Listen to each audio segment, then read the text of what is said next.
Assalamualaikum warahmatullahi wabarakatuh. Halo teman-teman, saya Setia Nugraha dan ini teman saya Diani Hatana Putri. Nah teman-teman, di sini kami akan mendongeng tentang dongeng edukasi yang berjudul Saat Tiara Dalam Bahaya.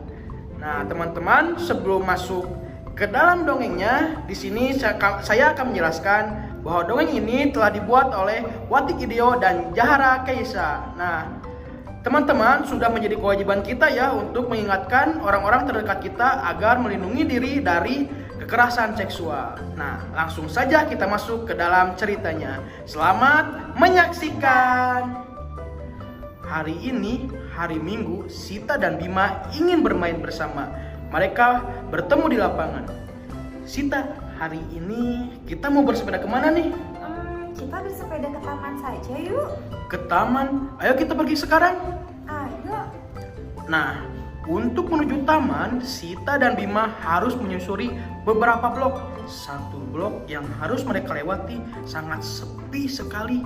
Hingga tiba-tiba Sita melihat ada yang aneh dari kejauhan. Sita pun mulai bertanya kepada Bima.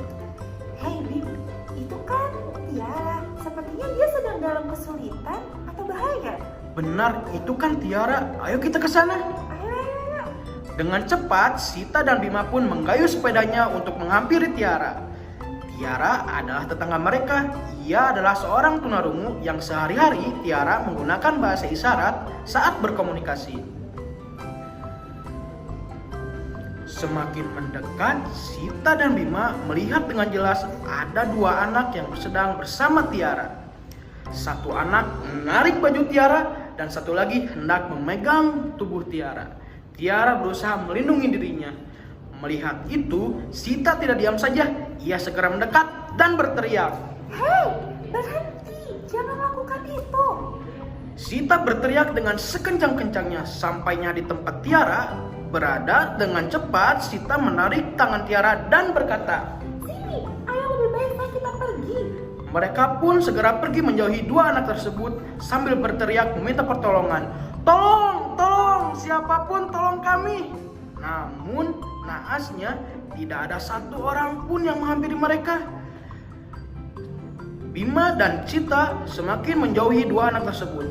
Bima sebenarnya masih saja terkejut dengan apa yang terjadi.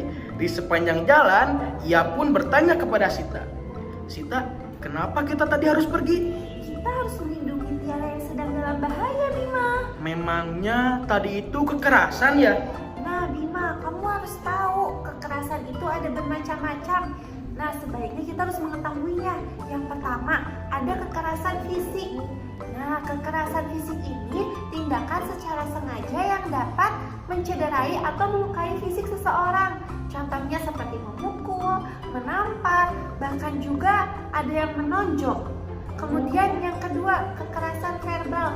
Kekerasan verbal ini adalah kekerasan dalam bentuk perkataan, ucapan, lisan, tulisan yang ditujukan pada seseorang. Mula-mula seseorang itu bisa melukai perasaan atau merendahkan, bahkan mengancam, menekan diri seseorang. Contohnya seperti memaki, mengolok, mengumpat, dan lain-lainnya.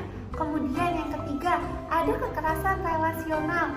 Nah, kekerasan ini adalah tindakan seperti menyakiti, kemudian menyinggung, merugikan korban yang dilakukan berulang-ulang. Misalnya memfitnah, kemudian mencemarkan nama baik. Bullying juga termasuk loh ke dalam ini. Kemudian yang keempat, ada kekerasan secara dunia maya, di mana dilakukan juga di era maya serta internet. Contohnya melontarkan komentar, kemudian ejekan-ejekan di media sosial, menyebarkan gambar-gambar atau data-data seseorang pribadi secara tanpa orang itu mengetahui atau tanpa seizin mereka. Kemudian juga yang kelima, ada kekerasan seksual, di mana jika seseorang memandangi atau mengomentari tubuh seseorang, kemudian orang itu tidak merasa nyaman dan lain-lainnya, itu bisa termasuk juga loh kepada kekerasan seksual. Kemudian juga seperti memperlihatkan bagian tubuh, memegang-megang bagian tubuh seseorang, itu termasuk ke dalam kekerasan seksual loh Bima. Oh, seperti itu ya Sita. Iya Bima, tadi juga kan mereka juga sempat untuk pegang tubuh Tiara kan? Benar. Itu termasuk kekerasan seksual dan itu tidak boleh Bima. Sita juga menjelaskan bahwa seluruh tubuh dari mulai rambut hingga ke ujung kaki adalah area yang berhak untuk dilindungi.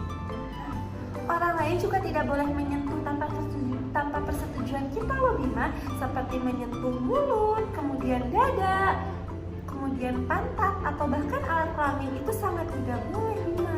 Oh benar, jadi kita juga tidak boleh ya menyentuh tubuh orang lain sembarangan, bahkan bila dia meminta kita untuk menyentuhnya ya. Nah jadi kita harus berani berkata tidak kan? Ya betul, kita harus berani berkata tidak Bima. Oh begitu ya Sita. Baiklah sekarang ayo kita antarkan Tiara ke rumahnya. Ayo Bima. Sita dan Bima pun pergi ke rumah Tiara. Tak lama kemudian mereka pun tiba di rumah Tiara. Tiara masih tampak ketakutan. Ibu Tiara menyambut mereka dengan ramah. Tiara langsung memeluk ibunya. Tentu saja ibunya heran melihatnya. Loh kenapa ini? Tadi Bu, kami melihat Tiara sedang diganggu dua anak, tapi kami tidak mengenalnya Bu. Wah diganggu bagaimana Bima? Coba kamu jelaskan. Nah jadi gini Bu, tadi kami melihat dari kejauhan Tiara sedang ditarik bajunya dan satu lagi sedang berusaha memegang tubuh Tiara. Namun Tiara tetap melindungi tubuhnya Bu. Oh begitu ya. Kalian sudah melakukan tindakan yang benar. Kemudian ya anak-anak, kalian juga harus tahu ketika kalian dalam situasi bahaya seperti itu, kalian itu harus melakukan beberapa hal. Ada berapa hal tuh Bu kira-kira? Nah, perhatikan ya. Yang pertama, berani untuk berkata tidak. Jika kamu mulai merasa tidak nyaman atau membuatmu terluka atau sakit hati, marah, terancam, sedih atas beragam perilaku kekerasan seperti yang sudah dijelaskan tadi, itu termasuk ke dalam kekerasan seksual loh.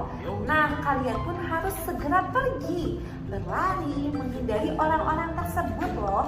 Dan yang terakhir, jika kalian sudah berlari, jangan lupa ya untuk kalian ceritakan hal tersebut kepada ayah, ibu, atau orang-orang terdekat kalian yang kalian percaya. Jika dirimu mengalami kejadian berbahaya seperti itu atau ada yang menyakitimu yang dapat mengancam, membahayakan, atau menyakiti dirimu. Nah itu dia tuh yang harus kalian lakukan ketika dalam situasi seperti itu. Oh begitu ya Bu. Terima kasih ya Bu atas informasinya. Ini sangat bermanfaat bagi kami. Nah teman-teman, itu dia dongeng yang telah kami bawakan. Dari dongeng tersebut ada beberapa manfaat nih yang dapat kita ambil untuk mengenai edukasi pentingnya mengajari orang-orang sekitar kita untuk melindungi diri dari kekerasan seksual dengan berkata no, go, dan tell. Pesan dari kami, tetap waspada ya, karena kejahatan dapat terjadi kapan saja, di mana saja, dan pada siapa saja, termasuk orang-orang terdekat kita. Terima kasih, mohon maaf jika ada kesalahan dari kami berdua, dan sampai jumpa di lain kesempatan. Dadah!